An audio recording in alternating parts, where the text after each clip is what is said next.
Welcome to the podcast, Let the Prophet Speak. Today we continue our study of the second book of Kings with chapter 12, that is Malachim Bet, Perek Yud Bet, and we are about to read of the reign of Yehoash. Yehoash was spirited and snuck out of the royal house when he was an infant in order to save him from the murderous rage of Athaliah, who usurped the kingdom. Now we read in the end of the last chapter how Yehoash the Davidic line was restored to the crown when Yehoash was inaugurated as king or coronated as king at the age of 7, and Athaliah was removed from the scene. Now, we are about to read of his reign, and I want to point out in the beginning of this chapter, this is going to be a pretty short version of the kingship of Yehoash. In Divrei Hayamim, in the book of Chronicles, there's much, much more detail, and it's almost impossible to understand the story of Yehoash without the details that are filled in the book of Chronicles.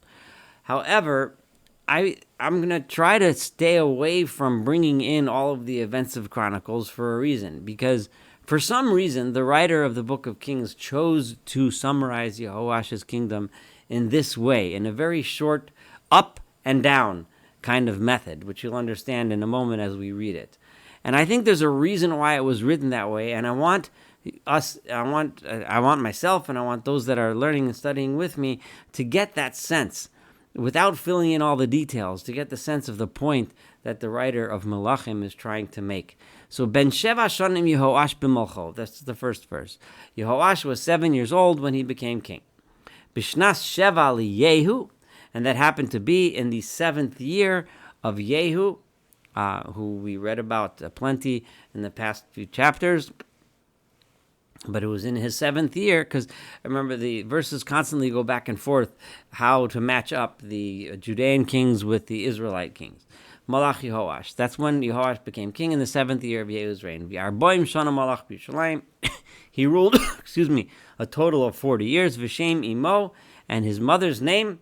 And often we find that the queen mother is mentioned by name, Tzivya mi Be'er Sheva. Her name was Tzivya from Be'er Sheva. Okay? Vayas Yehoash hayashar be'einei Adonai kol yamav. And Yehoash did what was proper in the eyes of God all of his days. Now, there's a etnachta here, which is like a comma, all of his days, so you get the sense that he was a righteous king. But then it throws in Asher horahu Yehoyada HaKohen, as Yehoyada the Kohen, the priest, had taught him.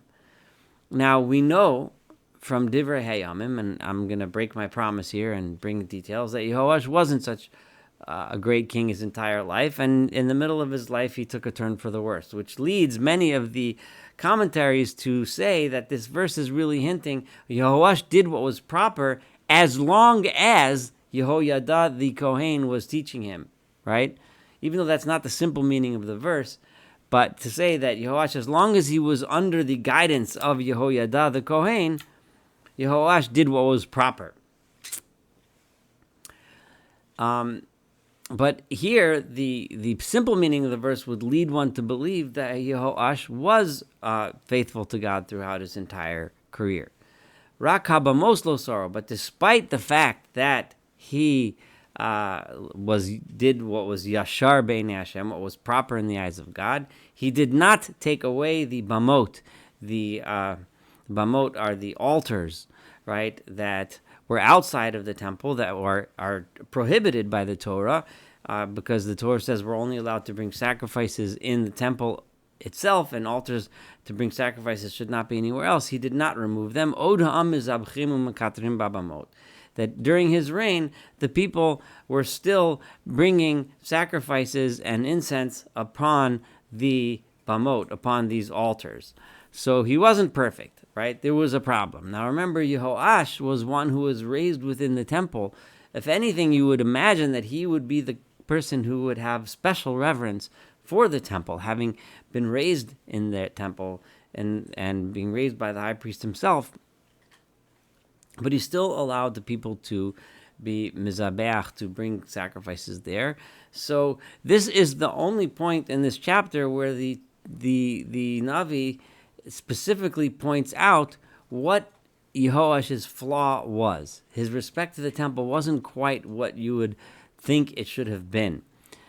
Vayomer, interestingly, then in the next few verses, we're going to see how he did respect the temple, but with this point always in the background, not quite as much as he should have. Vayomer Yehoash el HaKohanim, Yehoash says to the priests, Kol kesef HaKodshim, all of the money that is brought for holy purposes to the temple, Asher Yuva Beit Adonai, kesef over, the money which comes to be paid, right, to the temple treasury. Ish kesef nafshos arko. Each person brings the money which is for the value of his soul. This is a reference to the erechin, right? When a person says, "I'll bring the value of myself" or the value of such and such a person, the Torah describes, how to evaluate how much money that person owes to the temple. Kol kesef asher yala levish, or any money which any person just decides to donate on their own, lavi beit Adonai, to bring to God.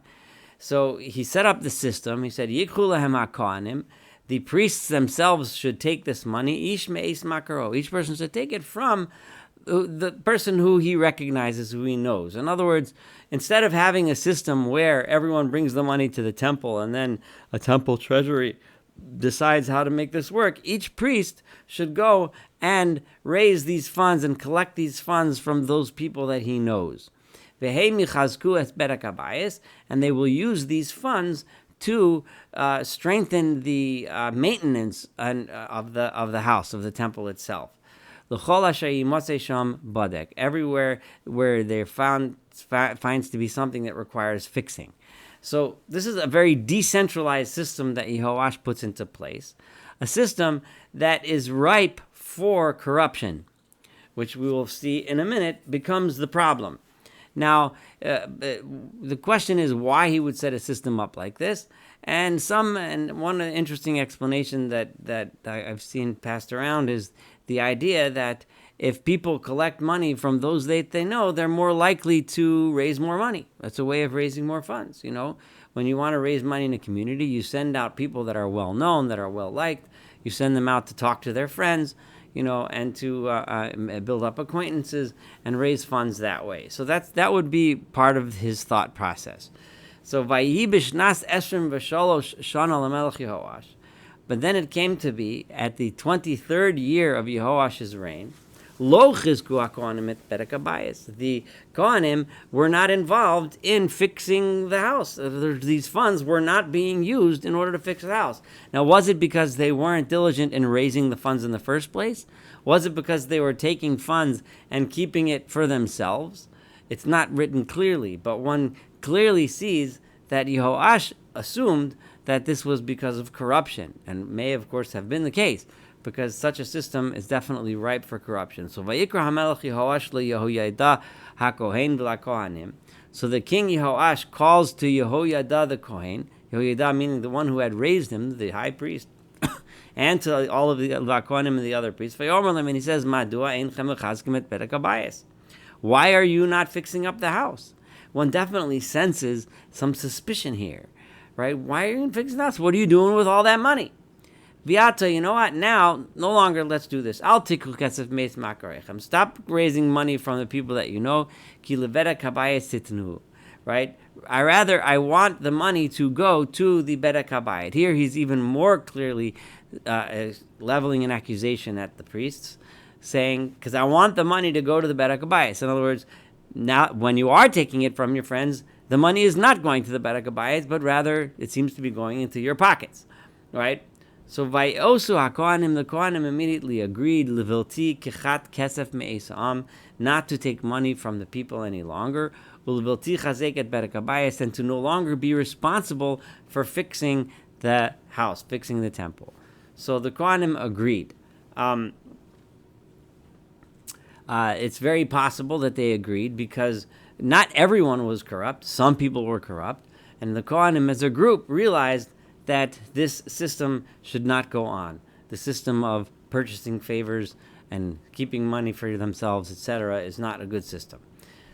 So what did Yehoyada the Kohen, the high priest, did? Vayikach Yehoyada Kohen Aron Echad. He took a big box, Vayikor chor b'dalto, and he dug a hole in the opening to the box, like in the lid and the cover of the box. This very much reminds us of a charity box of today, where it's a slot to put coins in. And he put it right next to the altar, miyamin, at the right side, bevoish beis Adonai, which is the first place where the side where someone approaches the altar when one comes into the temple. V'nasnu shama hakohanim shomrei asaf, and the priests put guardians of the threshold, people that guard the doors of the Beis Hamikdash, were placed there. So eskol hakesef hamuva beis Adonai, right?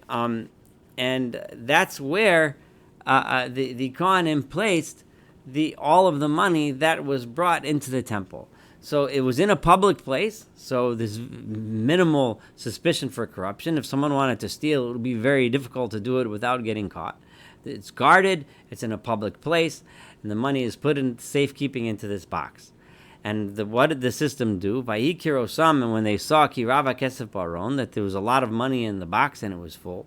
Vayal sofar hamelech v'kohen hagadol, and the king's treasurer, or the sofer here is really the scribe, but presumably the purpose of the scribe is to account for the money, to write down how much money was there. V'hakohen hagadol, and the high priest. So you have several officials, again, to reduce corruption. Again, this shows that Yehoash was very concerned about corruption. Vayatsuru, vayimnu, and they would gather the money together and count it up as hakesef, the money hanimtza beis Adonai that was found in the temple. And then what did they do? V'nasnu hakesef hamitukan, and the money that had been counted out and weighed out to make sure they knew exactly how much money there was, they would give it al yidei osei hamalacha. They would pay it to the workers, hamufkadim beis Adonai, the workers that were appointed to fix the temple of God.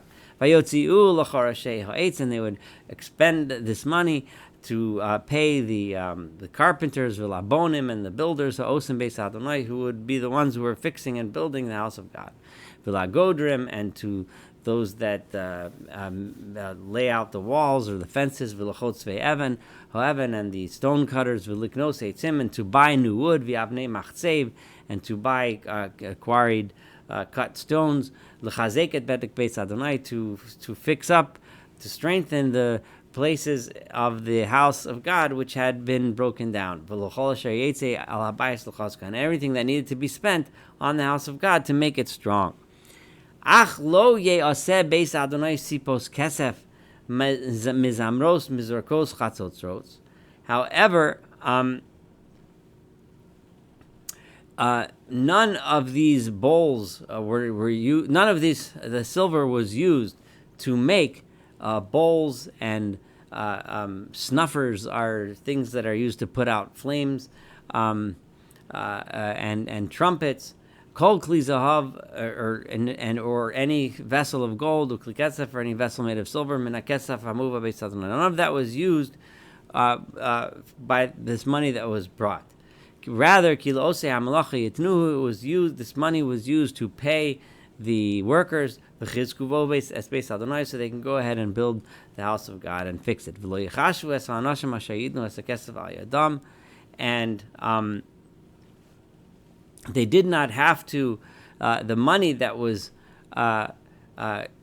given to the workers, they didn't have to follow after them to make sure, right? To make sure that it was being distributed properly to all the workers. Because those that were distributing and paying the workers were doing it in a trustworthy manner. Kesef asham v'kesef chataos lo yuva beis Adonai lakohanim hiyu. However, money that was brought as to pay for karbanot, to pay for sacrifices, sin offerings, etc., that was not brought to the house of God, in other words, and put into the temple, but that money was brought to the Kohanim, to the priests themselves. So this was the system that he set in place, and it would seem that this is Yehoash at his best, right? This was him setting into place a system for fixing up the house of God. But there was one tiny little reminder before that telling us that he wasn't so great. The guy who was so concerned about fixing up the house of God was not concerned about the fact that there was bamot, that there was, extraneous places of worship where people were doing sacrifices against the laws of the Torah. But that's the only hint so far that there was anything wrong with Yehoash. But we see that he set into place this wonderful system, this honest system, and so far so good. It sounds like Yehoash is on the right track. It sounds like things are going well. The temple is being fixed, and this is where we're going to stop with Yehoash's career on the up. Everything looking cool. Yehoash looking like a good guy. So we're going to stop here for now. Thank you so much for studying the first half of chapter 12 together. Looking forward to studying the second half and the rest, of course, of this wonderful book of Kings. Have a wonderful day.